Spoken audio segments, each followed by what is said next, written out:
Hello and welcome to study net. Study net के इस lecture में हम बात करेंगे पेरिहेलियन एंड अफिलियन के कॉन्सेप्ट की। ये ज्योग्राफी में काफ़ी बेसिक कॉन्सेप्ट है। सो इनके बीच में क्या डिफरेंस है, चलिए जानते हैं। गाइस, जैसे कि आप जानते हैं, जो अर्थ है वो सन का जो चक्कर है उसको यानी कि रिवॉल्व जो इलिप्टिकल ऑर्बिट में करती है, कुछ इस तरीके से।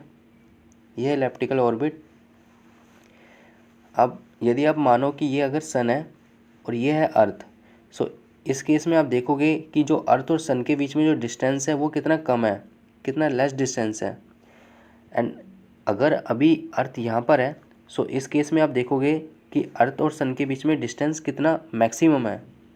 सो जो अर्थ है इलिप्टिकल ऑर्बिट में सन का चक्कर लगाती है, इसी की वजह से ही पेरिहेलियन एंड अफिलियन का कॉन्सेप्ट पिक्चर में आता है।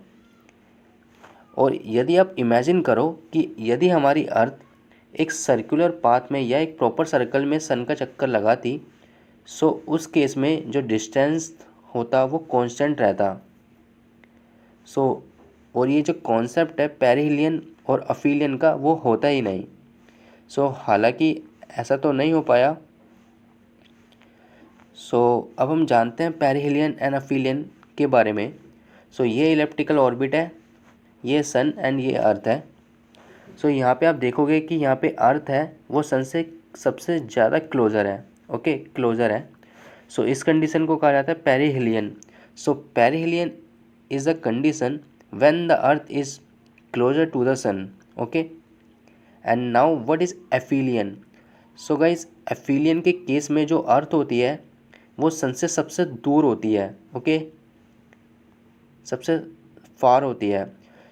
Aphelion is the condition when the earth is far from the sun. Okay, and remember guys, जब भी पेरिहेलियन की जो कंडीशन अकर होती है, इस केस में जो सदर्न हेमिस्फीयर है वो सन की मैक्सिमम हीट रिसीव करता है, जिसकी वजह से सदर्न हेमिस्फीयर में एक्सट्रीमली समर होती है। और जबकि जो northern hemisphere less rays sun की रिसीव करता है, इसी वजह से वहाँ पे माइल्ड विंटर होती है। कब? पेरिहेलियन के केस में।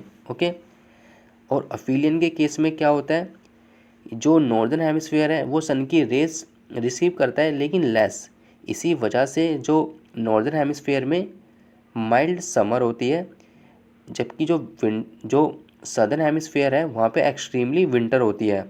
आपको ये पॉइंट याद ज़रूर रखना है क्योंकि ये एग्ज़ाम में पूछा जा सकता है।